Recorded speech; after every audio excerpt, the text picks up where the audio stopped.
রাত থাকতে উঠে গলা সারতে বসতাম, তখন আমার বন্ধুরা প্রায় সকলে ঘুমিয়ে ঘুমিয়ে ভোরের স্বপ্ন দেখত, যা নাকি সত্যি হয়ে ওঠে।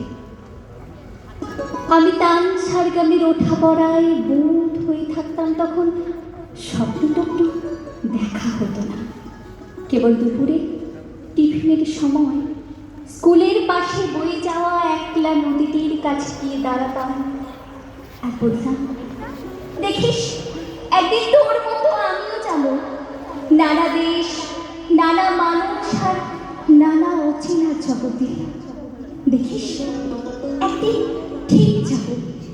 পুজোর সময় বন্ধুরা দল বেঁধে ফুচকা খেত, ডাকলেও আমি সে দলে ভিড়ি গলার জন্য।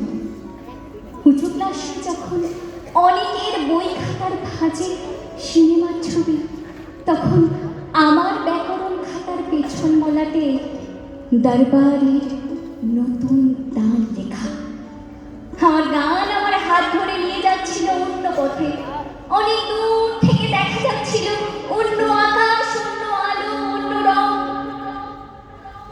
কোলে দেখা এক অপূর্ব আলোর বিকেলে আমার বিয়ে হয়ে গেল।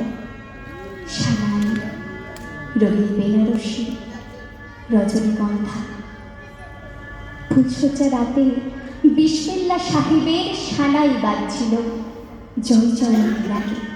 ভারী ইচ্ছে করছিল পাশে শুয়ে থাকা অচেনা মানুষটির সঙ্গে বন্ধুত্ব করি, তাকে জিজ্ঞেস করি, জানো এটা কি রাগ?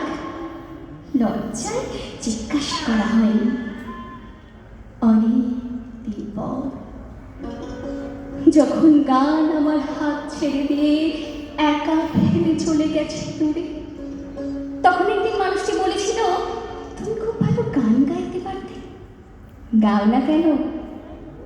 আমি উত্তর দিই, বিছানায় ঘুমিয়ে থাকা এক শিশুর মুখের দিকে তাকিয়েছিলাম অপলক। আমাদের মেয়েকে গান শেখাবো বড় হলে, কেমন? আমি চিৎকার করে উঠলাম, না! চিৎকারে ঘুম ভেঙে কাঁদতে থাকলো ছোট মেয়ে।